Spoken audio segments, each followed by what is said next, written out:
심리학 용어 가운데 고착 상태라고 하는 말이 있습니다. 고착 상태란 과거에 유치한 습관 혹은 부정적인 습관을 버리지 않고 계속 유지함으로써 심리적인 안정을 얻으려는 현상을 일컫는 말입니다. 고착 상태에 빠진 사람은 변화를 싫어할 뿐만 아니라 변화하지 않는 낡은 것에 매여서 거기에 안정을 얻어보려 합니다. 미국의 유명한 만화가인 찰스 슐츠라고 하는 사람이 있습니다. 그는 무려 1950년부터 그가 죽은 해인 2000년까지 무려 50년 동안이나 신문에 만화를 그린 사람입니다. 그의 만화는 무려 75개국에 2600개의 신문에 하루도 빠짐없이 실려 사람들에게 생각함과 더불어 감동을 주었던 만화가입니다. 그가 그렸던 대표적인 만화가 피너츠라고 하는 만화입니다. 그 만화에 보면 그 만화의 많은 주인공 가운데 라이너스라고 하는 아이가 등장합니다. 이 아이의 특징은 불평과 불만이 많은 세상 속에서도 따뜻함을 잃지 않았던 소년입니다. 그런데 이 아이에게는 한 가지의 특징이 있습니다. 언제나 담요 한 장을 가지고 다닙니다. 자신이 불안하고 염려가 스럽고 정말로 마음의 우울함이 고독감이 찾아올 때 이 아이는 자신이 어렸을 때 덮고 지냈던 담요를 꼭 껴안고 있는 겁니다. 다름 아닌 옛것을 통하여서 안정을 누리고자 하는 마음을 잘 대면한다고 할 것입니다. 여러분, 생명이 있다는 것이 뭘까요? 생명은 끊임없이 변화하고 진보하는 겁니다. 변화를 두려워하는 사람은 살아있으나 정작 살아있는 사람은 아닐 겁니다. 생명이라는 것은 정지 상태가 없습니다. 계속 진보하고 계속 변화해 나가야 됩니다. 나만은 변화하려 하지 않는다고 한다면 그것은 태보의 자리에 서 있는 것이라 할 수 있을 겁니다. 여러분 생각해 보십시오. 여러 대의 자동차가 빠르게 달립니다. 속도를 내어 물밀듯이 달려갑니다. 그 길 한가운데 앞으로 나아가지 않는 자동차 한 대가 정지 상태로 있는다고 한다면 그 자동차가 정지 상태일까요? 서 있는 상태는 아닐 겁니다. 다른 자동차들은 끊임없이 앞으로 전진했는데 나만이 서 있다고 해서 그것이 정지가 아니라 그건 오히려 뒤로 물러섬의 자리요 퇴보의 자리라 할 것입니다. 믿음도 마찬가지입니다. 믿음을 가지고 신앙생활은 끊임없이 새로워져야 됩니다. 변화되어야 됩니다. 하나님의 놀라운 은혜로 구원을 받은 삶이라고 한다면 은혜 안에서 매일매일 새로워져야 됩니다. 하나님의 말씀을 들으면서 하나님과 깊은 영적인 교제함을 통해서 기도의 자리에 들어감으로 옛자리에 머물러 있는 것이 아니라 매일매일 나 속에 다가오는 하나님의 생명의 역사를 통하여 내 삶이 매일매일 변화되고 새로워져야 합니다. 영적인 고착 상태에 있으면 그 영은 육에 의하여 죽은 겁니다. 영적인 주도권이 육체의 욕망과 육체의 주도권에 빼앗겨버린 겁니다. 바울은 이러한 사람을 가리켜서 믿음으로 시작했다가 율법으로 끝난 사람이라고 얘기합니다. 처음에는 순수하고 깨끗한 마음, 구원받은 종 속에 감격하는 신앙으로 출발했는데 어느새 내 신앙의 자리가 변화하고 진보하고 성장하지 못하여 옛자리에 그 자리에 서 있을 때에 그 믿음은 율법으로 뒤로 빠지게 되고 율법자가 되고, 이런 자를 향하여 성령은 말할 수 없는 탄식을 한다고 바울은 얘기합니다. 오늘 본문의 말씀은 이사야 선지자가 저 유대의 이스라엘 백성을 향한 하나님의 예언의 말씀입니다. 이사야는 유대에서 약 40년 동안이나 하나님의 예언의 말씀을 전했던 자입니다. 그가 예언의 말씀을 전할 때에 그 당시에 우시야와 요담과 아하스와 히스기야 등 유대의 4명의 임금이 거쳐갔습니다. 이사야 선지자가 하나님의 말씀을 예언했던 그 시대의 상황은 아스리가 세계를 점령했던 아시리아가 점점점 쇠화해 갔고, 그리고 바벨론이라는 새로운 신흥 국가가 나타나 힘을 점점점 확장되어 갔던 그때에 그 사이에 끼었던 유대, 저 하나님의 나라의 이스라엘 백성들, 심판과 진노의 때가 점점점 가까워오지 못하고 아직도 옛자리에 머물러 있던 저들 향하여 하나님께로 돌아오라고, 하나님의 말씀을 들으라고 예언하며 말씀을 전했던 선지자가 이사야입니다. 오늘 본문의 말씀을 보면 이스라엘 백성을 향하여 이사야 선지자가 이렇게 말씀합니다. 너희가 손을 펼 때에 내가 눈을 가리우고 너희가 많이 기도할지라도 내가 듣지 아니하리니 이는 너희 손에 피가 가득함이니라. 여러분, 이처럼 섬뜩한 말씀이 어디 있을까요? 손을 편다는 것은 하나님 앞에 기도한다는 겁니다. 그 앞장의 말씀을 보면 너희가 하나님의 성전의 뜰을 들락내리락하며 하나님 앞에 아무리 좋은 재물을 버린다 할지라도, 너희가 손을 펴서 하나님 앞에 기도한다 할지라도 내가 너희의 귀에 귀 기울이지 아니하고 너희의 귀에 너희의 기도를 듣지 아니하겠다고 하는 하나님의 엄청난 심판의 말씀들. 우리는 지금 한 번도 경험하지 못한 일들을 경험하며 삽니다. 강력하고도 파괴적인 힘을 가진 이 코로나 바이러스라고 하는 감염병 앞에 인간의 지식이나 이성이나 과학이나 기술, 감당하기도 어려운, 더 나아가 인간의 무기력감이 그대로 노출되는 시대예요. 과학과 기술이면 모든 것을 다 할 수 있었던 우리의 인간의 교만함이 적나라하게 파괴되고 깨져버리는 시대예요. 감염병에 전파되는 것을 막기 위하여 한 번도 듣도 보지 못한 사회적 거리를 유지하며 살려고 얘기하며 사람과의 간격을 넓혀야 되니라 애를 씁니다. 되도록이면 사람이 많이 모이는 공중의 장소에 가서 예배 모이지 말라고 얘기합니다. 그러면서 주일에 예배 드리지 말라는 겁니다. 예배 드리는 것이 마치 감염병에 전파되는 경로로 생각하면서 많은 사람들이 예배 드리는 자들 향하여 우려와 걱정할 뿐만 아니라 예배 드리는 장소가 마치 감염병의 확산을 일으키는 장소로 오인하며 왜곡합니다. 그래서 많은 사람들이 교회에 가서 예배 드리지 말랍니다. 예배보다 사람의 건강이, 국민의 복원과 국민의 안전이 중요하다고 말하면서 예배의 중단을 얘기합니다. 아니, 온라인으로 예배 드리라고 얘기합니다. 예배의 정신만 가지면 되지 꼭 함께 모여서 예배 드릴 필요가 있느냐라고 이야기합니다. 여러분, 교회 공동체가 뭘까요? 예배 드리는 공동체입니다. 교회 안에 예배가 사라지면 교회 의미가 없습니다. 하나님 앞에 예배할 때에 하나님의 구원의 놀라운 역사를 새롭게 깨닫습니다. 내게 주신 하나님의 은혜와 사랑을 깨닫습니다. 여러분, 이것은 온라인 예배드려도 가능한 예배입니다. 그런데 함께 모여 하나님 앞에 예배하며 찬송하며 하나님 말씀을 들을 때에 우리가 하나님 나라의 백성임을 다시 한번 확인합니다. 서로 위로합니다. 용기 줍니다. 그리고 나아가 하나님의 말씀을 따라 삽니다. 나 혼자 사는 것이 아니라 나와 함께하는 하나님의 사람들이 있음을 확인합니다. 서로 간에 격려합니다. 그리고 하나님의 말씀을 전합니다. 그리고 그 안에 섬김과 나눔의 역사가 일어나 선교의 공동체의 사명을 감당하게 됩니다. 그래서 예배 드리는 겁니다. 우리 개인의 영적인 성장을 위해서는 혼자 예배 드려도 됩니다. 하나님과 기쁜 영적인 자리에 묵상하며 하나님과 영적인 교제 얼마든지 할 수 있습니다. 온라인 예배 드린 여러분, 지금 그 자리가 바로 하나님과의 깊은 영적인 교제가 있는 자리입니다.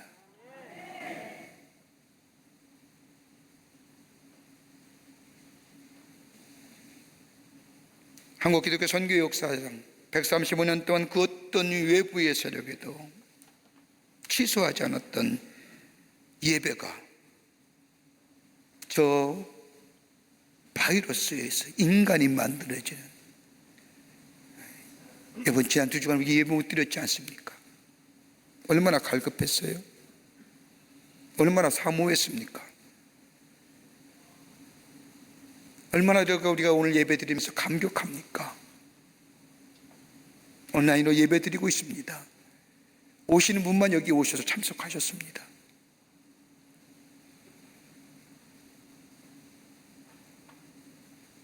이런 초유의 사태를 밝히면서 우리 믿는 사람이 어떤 자리로, 어떤 믿음의 자리에 서야 될까요? 나라의 풍랑과 엄청난 이 광풍과 같은 이 바이러스의 감염병의 확산 앞에 우리 믿는 사람들이 어떤 모습의 자리에 서야 할까요? 저 이사야 선지자가 이스라엘 백성을 향하여 외쳤던 하나님의 예언의 말씀, 오늘 이 시대를 사는 우리에게 이 시련과 이 어려움, 이 국난 앞에 다시 한번 깨닫게 되고 뉘우치게 되고 새로운 반성과 결단이 있습니다. 오늘 본문의 말씀을 통해서 함께 말씀을 나누며 은혜 받기를 원합니다. 첫째는 경결해야 됩니다. 경결해야 됩니다. 오늘 이사야서 1장 15절 말씀을 보십시오. 너희가 손을 펼 때 내가 내 눈을 너희에게서 가리고 내가 많이 기도할지라도 내가 듣지 아니하리니 이는 너의 손에 피가 가득함이라. 여러분, 이 말씀을 좀 더 쉽게 우리가 이해하려고 하면 옛날 유대인들의 기도하는 모습을 생각할 필요가 있습니다. 우리가 아는 대로 가톨릭 교회에서는 기도할 때면 주로 경건한 모습으로 손을 모아 기도합니다. 불교도 그렇고 다른 종교도 그렇습니다. 개혁교회 루터교회에서는 연손가락을 모두 깍지를 끼고 기도합니다. 근데 유대인들에서의 경건한 기도는 다름이 아니라 하늘을 쳐다보며 두 손을 펴고 위로 기도하는 것이 경건한 기도라 생각했습니다. 하늘을 쳐다보면서 손가락을 위로 향하고 기도하는 겁니다. 이 기도의 모습은 하나님 앞에 전적인 헌신을 의미합니다. 나의 모든 것을 다 바친다는 겁니다. 지금 내 모습뿐만 아니라 내 미래의 모든 것 다 주님께 드린다는 의미가 담겨진 기도입니다. 그뿐 아니라 주님이 내게 주신 것 그대로 다 받겠습니다. 그것이 시련과 고통과 어려움이라 할지라도, 그것이 물질의 어려움이라도, 지금 현실의 문제라도, 미래의 어떤 것이라도 다 주시는 대로 그대로 내가 받겠습니다라고 하는 의미가 이 기도의 모습 속에 담겨져 있습니다.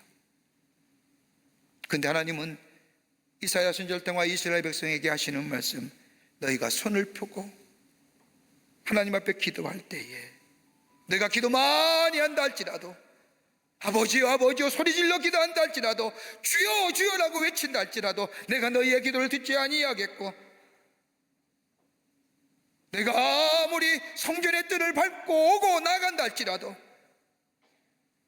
더 나아가 너희가 내 안에 재물을 많이 드린다 할지라도 내가 너희의 예물과 너희의 기도를 받지 아니하겠노라.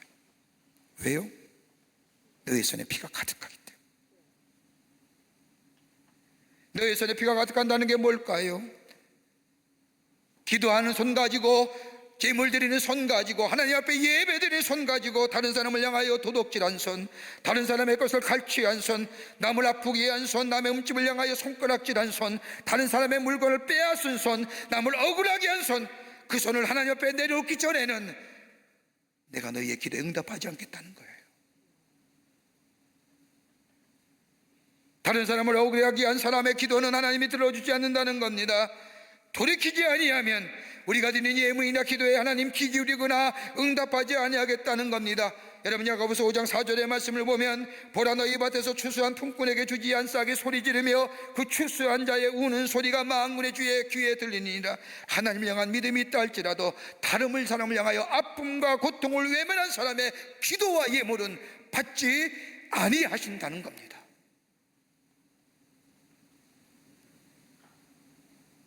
여러분, 우리가 몇 년 동안 이 안에 수없이 들었던 수많은 단어 가운데 아마 가장 많이 들었던 단어가 있다고 한다면 개혁이란 단어일 겁니다. 여러분, 개혁 필요하지요. 제도도 그러기에 제도도 바꾸어보고 시스템도 바꾸어보고 더 나아가 사람들을 통하여 새로움을 이루고자 하고자 사람을 바꾸어보기도 합니다. 그러나 얼마 지나고 나면 그 개혁이란 단어가 무색할 정도로 그 자리에 와 있음을 봅니다. 왜 그럴까요? 개혁은 주창하는데 왜 우리 안에는 변화가 없을까요? 가만히 보면 몇 가지 문제가 있을 겁니다. 그 하나가 뭐냐? 상황만 치중하고 외적인 것에만 치중했지 내적인 문제에 대해서는 등한시했다는 겁니다. 물질이고 경제고 사회고 정치의 이런 외적인 요소에 대하여 개혁에 초점을 맞췄다고 한다면 아무리 바꾸어도 그 개혁은 이루어지지 않지요.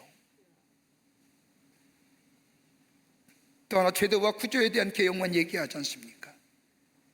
뭘 바꿔야 된다, 뭘 새로 만들어야 된다, 뭘 법을 새롭게 개정해야 된다, 새롭게 법을 만들어야 된다. 그래서 무슨 행령 무슨 시행령 얘기 많이 하지 않습니까?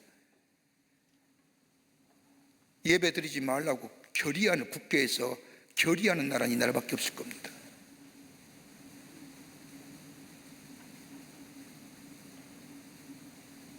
다른 일이나 잘 아시죠?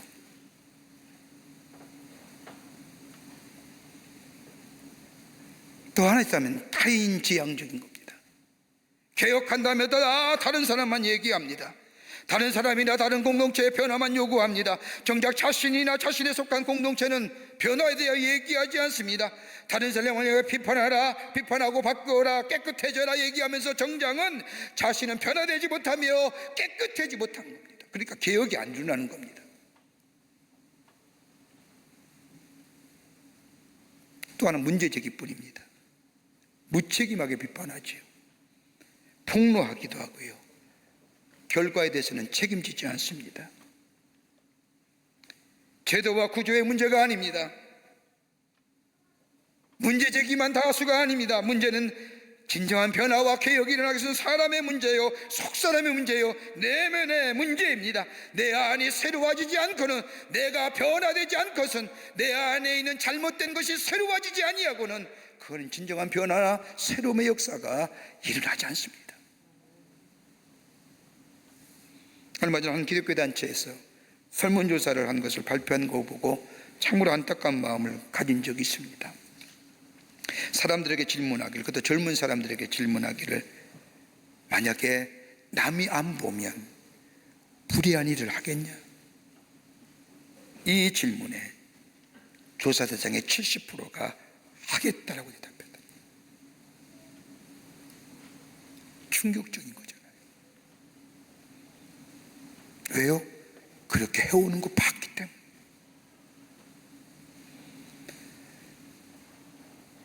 먼저 우리들이 정결해져야 됩니다. 깨끗해져야 됩니다.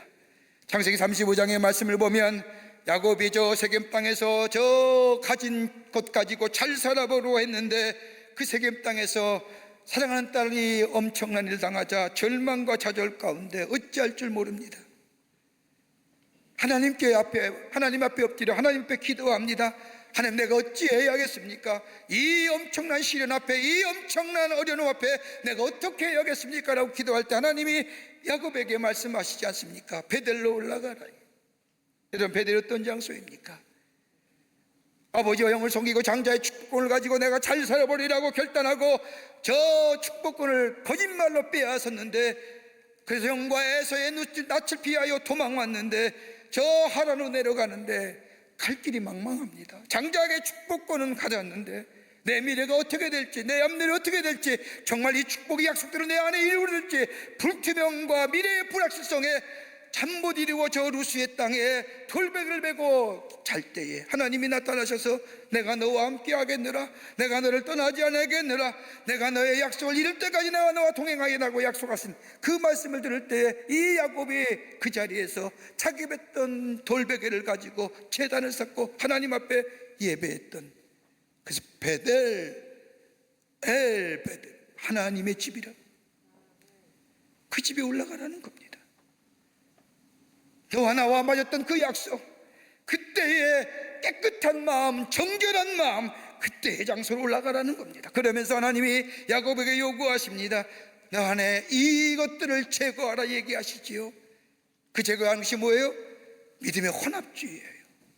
하나님과 겸하여 섬겼던 것을 내려놓으라는 거예요. 세상을 짝하여 살던 것, 이래도 좋고 저래도 좋고라고 하는 것, 세상의 흐름과 풍조 속에 살면서 하나님의 것과 세상의 것을 혼돈하며 살았던, 그저 내 좋은 대로 내 뜻대로 내가 자유로운 것처럼 살았던 것도 내려놓고 하나님 제일주의로, 하나님 중심으로 너의 삶의 방향을 바꾸라.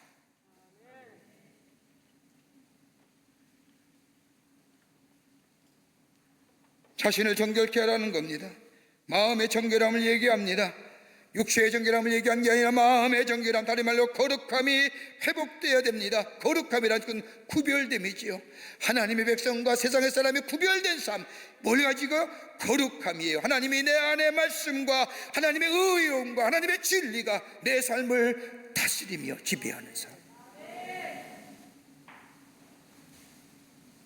또 하나 얘기하시죠. 낡은 옷 벗어버리고 새 옷으로 갈아입으라.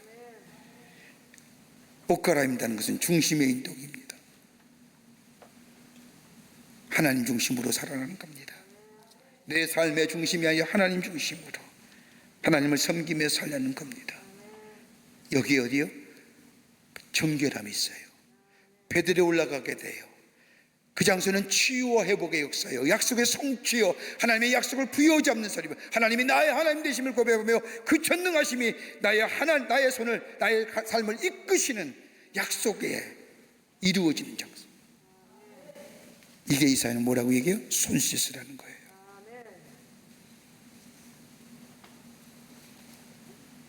깨끗하라는 거예요.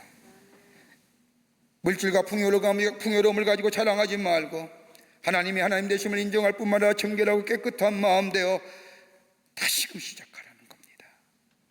정직한 모습을 하나님 앞에 서라는 겁니다. 그럴 때 하나님은 우리를 뭐요? 치유하시고 회복시켜 주시고 우리 안에 약속의 성취가 이루어지게 된다는 겁니다. 믿는 우리가 뭐 어떻게 해야 돼? 이럴 때요, 우리가 우리를 돌아보면서 하나님 앞에 정결한 자 되는 거예요. 두 번째는 선행을 배우라 하십니다. 선행을 배우는 거예요. 성결케 할 뿐만 아니라 손을 씻을 뿐만 아니라 좀 더 적극적인 모습으로서의 삶을 얘기합니다. 16절 말씀에 너희는 스스로 씻으며 스스로 깨끗하게 하여 내 목전에서 너희 악한 행실을 버리며 행악을 그치라는 겁니다. 그 다음에 17절 말씀을 보면 선행을 배우며 악이 체질화되고 상품화되어버린 그 모습, 그러면서 악을 행하면서 악인 줄 모르고 사는 삶, 전혀 잘못을 느끼지 못할 뿐만 아니라 느낌이 없기에 돌이킴이 없는 모습, 이거 내려놓으라는 거예요. 그리고 선행을 배우라는 거예요. 적극적인 모습으로. 여러분, 어떻게 우리가 선행을 배울 수 있을까요? 우리의 성품화되어버린 이 악의 모습들, 체질화된 우리의 모습들 어떻게 하면 새롭게 선을 행하는 자의 삶으로 배워갈 수 있을까요? 다름이 아니라 회개라는 거예요. 메타노이나입니다. 회개는 돌이키는 겁니다. 여러분, 돌이킨다는 것은 신학적 용어로 회개라고 말하는데, 회개할 때에 회개한다는 것은 우리의 삶의 방향을 바꾼다는 것이요, 그냥 바꾸는 것이 아니라 바른 방향을 찾는 것이요, 그리고 바른 삶의 모델을 찾는 것을 얘기합니다. 방향을 바꿀 때에 내 문제가 해결됩니다. 내 문제가 발견됩니다. 더 나아가 무엇이 잘못되었는가, 어디로부터 잘못되었는가를 보고 깨닫게 됩니다. 그리고 새로운 미래를 조망할 수 있는 겁니다. 회개는 무조건 나쁜 게 아니에요. 새로운 미래를 향하여 나아가는 기회입니다. 선행을 배운다는 것은 돌이킨다는 겁니다. 실상을 버리고 새로운 삶의 생활의 양식을 익히는 겁니다. 거저 익혀지는 거, 배워지는 것이 아니라 바른 모델을 찾아야 됩니다. 바른 생활의 태도와 더불어 바른 패러다임을 찾는 겁니다. 패러다임이 시프트입니다. 여러분, 그리스도인에 있어서의 바른 삶의 태도와 모델이 누구십니까? 예수입니다. 예수 그리스도이십니다. 예수가 우리 안에 삶이 계셔야 됩니다. 그럴 때에 거기에 선함이 있고 거기에 유익함이 있습니다. 예수가 우리 안에 계시면 우리를 얻는 기쁨보다 주님 기쁨을 누리게 됩니다. 내가 가지는 것보다 남을 가지게 하며 내가 가는 것보다 남이 가게 하며 남이 얻는 것에 대하여 내 안에 더 큰 기쁨을 누리게 하십니다. 이때 선행이 배워지는 거예요. 교육철학의 개론이라는 책을 쓴 넬리 교수란 사람에 의하면 인간에게 지식에는 몇 가지의 지식의 범주가 있다고 합니다. 하나는 계시적 지식입니다. 하나님께서 우리에게 영감을 주시고 하나님의 말씀을 통하여 우리에게 주시는 지식, 이거 계시적 지식입니다. 교육철학이지만 기독교 교육철학자이기 때문에. 두 번째 지식은 이성적 지식입니다. 하나님이 주시는 밝은 이성으로 비판하고 종합하고 더 나아가 추리하여 얻는 지식들, 이성적 지식입니다. 세 번째 지식은 경험적 지식입니다. 살아가면서 얻는 삶의 지식들, 실패하기도 하고 성공하기도 하고 때로는 병이 들기도 하고 때로는 낫기도 하고 때로는 얻기도 하고 잃어버리기도 하고, 이런 삶의 경험 속에서 얻어지는 지식들, 어떻게 보면 우리의 삶에 살아가는데 가장 강력한 힘을 발휘하는 지식이라 할 겁니다. 또 하나 지식이라고 한다면 감각적 지식입니다. 익숙하여 몸에 배어있는 지식이에요. 이건 그냥 단순간에 일어나는 것이 아닙니다. 깊게 생각하여 일어나는 지식이 아닙니다. 훈련과 연습을 통하여 몸에 체득되어진 지식. 어느 방송 프로그램을 보는 가운데 참 감동스럽게 본 프로그램이 하나 있습니다. 사회자가 어떤 피아니스트와 함께 나온 것 같습니다. 피아니스트랑 같이 이야기하면서 사회자가 갑작스럽게 피아니스트 되는 그분에게 연주 한 곡을 부탁합니다. 제가 보기에는 굉장히 당황스러워했습니다. 갑자기 연주해 달라니까 어떻게 해야 될지. 그래서 피아노 앞에 앉았는데 피아노를 이렇게 둥둥 두드리는데 피아노가 자기 몸에 익숙한 피아노가 아니라 전자 피아노입니다. 그게 좀 다르나 봐요. 저는 잘 몰라서.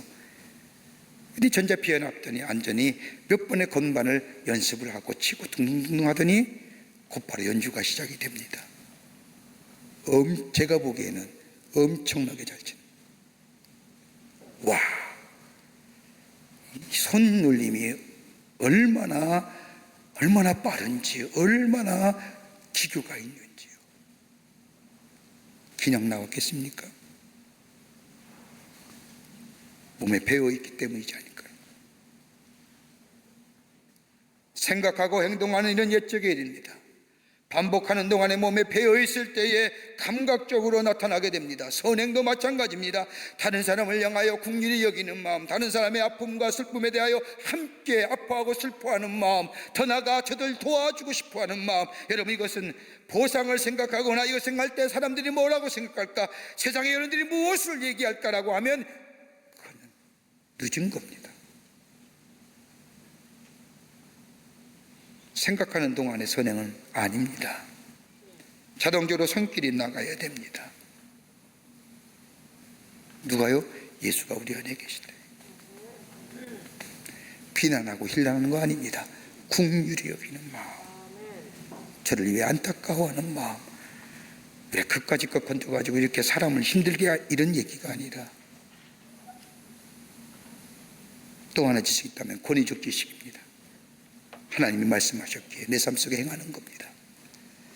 내가 사랑하고 내가 존귀하게 여기고 우리의 주권자 되시고 전능자시 우리의 삶의 주인 되시는 하나님께서 말씀하셨기에 그 말씀 따라 내 이성과 내 경험으로 맞지 않지만 그 말씀에 순종하여 내 삶 속에 실천하여 사는 삶 가운데 감각적 지식이 생깁니다.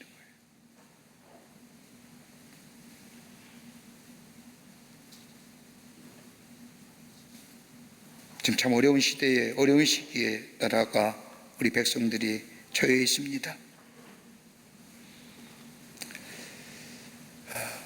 저는 안타까운 것은 이 감염병이 다 끝난 후에 우리 안에 더 많은 불신이 있어지지 않을까.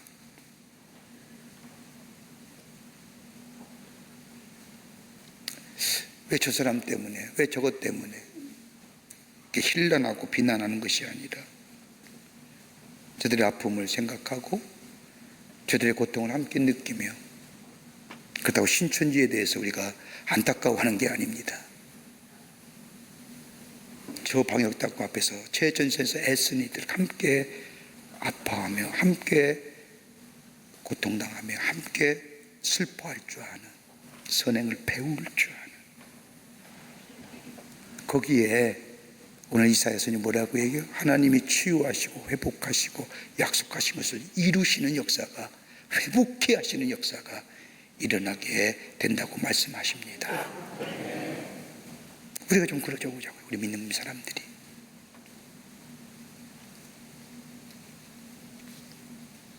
끝으로 선을 배우고 행하라 하십니다. 깨끗한 손으로 배울 뿐만 아니라 행하는 겁니다. 17절 말씀을 보십시오.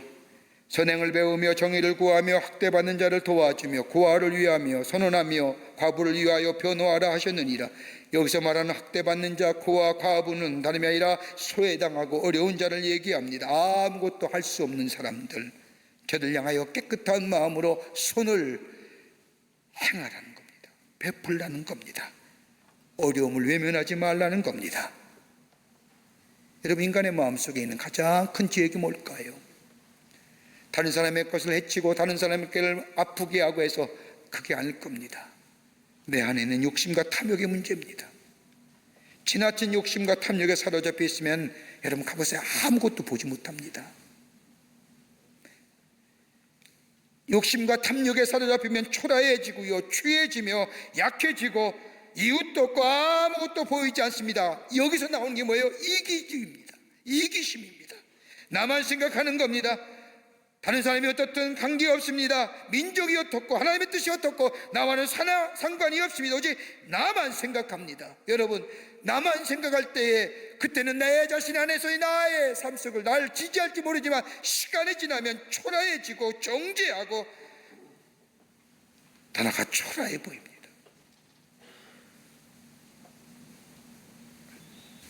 그러게 이기적인 사람은 고독합니다. 이기적인 사람은요, 관계성이 별로 좋지 못해요. 리차드 니버라고 하는 신학자는 예수님의 비유 가운데 선한 사마리아 사람의 비유를 가지고서 책임적인 자라고 하는 책 가운데 인간의 세 종류의 인간이 있다고 얘기합니다. 그분에 의하면 첫 번째는 목적으로 사는 인간이에요. 마치 강도처럼 자신의 이익에 충실한 사람, 내 이익만 추구하면 돼요. 다른 사람이 넘어지든 자빠지든 상관없습니다. 내 자식의 이익만 생각하는 사람, 목적으로 사는 겁니다. 두 번째는 공동체에만 충실하게 살겠다는 겁니다. 내가 속한 공동체, 누구요? 제사장과 레위 같은 사람이지요. 내 가족만, 내가 속한 공동체만. 또 한 사람은 책임적인 인간입니다. 강도 만난 사람이 누워 있습니다. 이대로 두면 죽습니다. 사마리아 사람이 지나가다가 이 사람을 봅니다. 지금 이 주변에 강도가 있을 터인데 내가 이 사람을 돕는다가 어물쩡거리다가 내가 죽게 될지 모른다.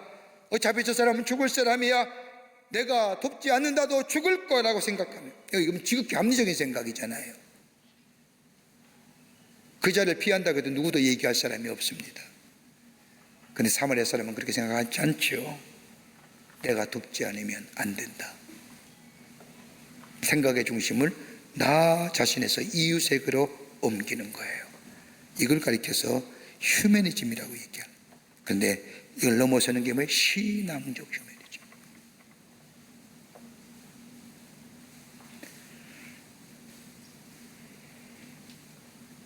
인도의 간디가 어느 날 지방에 갔다가 기차를 타게 되어서 돌아오는 길에 사람들이 워낙 많이 모이니까 사람들과 작별하다가 그만 기차가 막 떠날 즈음에 간신히 올라탔습니다. 간신히 올라타다가 그만 실수하여 신고 있던 신발 한 짝이 플랫폼에 떨어진 겁니다. 그러다 보니까 한 짝만 신고 탄 거예요. 그러자 간디는 즉시 한 짝 남은 신발을 벗어서 저 플랫폼에 떨어지는 그 한 짝 남은 신발을 향하여 냈다 던집니다. 그때 옆에 있던 사람이 간디에게 묻습니다. 아니, 그거 왜 던집니까? 그때 이 간디가 얘기합니다. 저 신발짝을 누군가 주워서 신게 될 것인데 하나 가지고는 안 될 것인가? 그래, 맞아, 던져줘야 누군가 짝을 맞춰서 신을 것이 아닌가. 그 급한 시간에도 자신을 생각하는 것이 아니라 다른 사람을 먼저 생각하는 겁니다. 내가 손해보느냐 보지 않느냐, 이거 생각하는 거 아닙니다. 이기적으로 사는 것, 자기 만족을 줄지 모르지만은 때가 지나면 후회하고 괴로워하며 비겁한 삶 되어버립니다. 이것이 익숙해지면요, 삶이 초라해지는 거예요. 그때는 별 문제가 못 느끼지요. 용서하십시오. 나이 들어보십시오. 초라해집니다.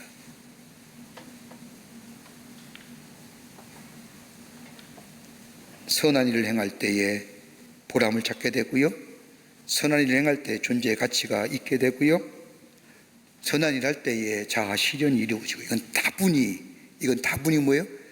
인간적인 관점입니다. 선한 일을 행할 때에, 선을 행하고 베풀 때 어디요? 하나님 나라가 이루어지는 거예요.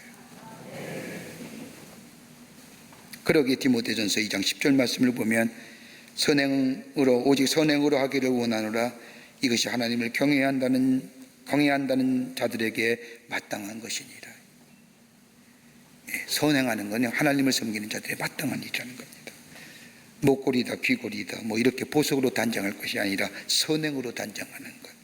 이거 아름다운 단장이에요. 손에 다이아몬드 반지를 낀 것보다 선을 행하는 손이 더 아름답습니다. 이럴 때 하나님 우리 기도를 들으시고요, 치유와 회복의 역사를 허락해 주십니다. 뉴욕에 가면 라과디아 공항이 있습니다. 라과디아 공항은 뉴욕의 시장이었던 라과디아라는 사람을 기념하여 세운 명명한 공항이지요. 이 사람의 별칭은 사람들에게 사람의 마음을 즐겁게 해주고 기쁘게 해준다고 해서 작은 것, 리틀 플라워라고 하는 애칭으로 불려오졌다고 합니다.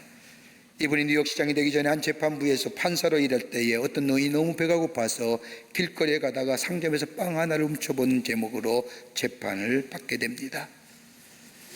재판을 하는데 한참을 듣고 난 이 라과디아 재판장이 노인을 향하여 재판에 선고하기를 벌금 10불 하면서 땅땅땅 판결을 내립니다. 이 판결을 들은 그 재판장에 모인 수많은 사람들이 웅성이 시작합니다.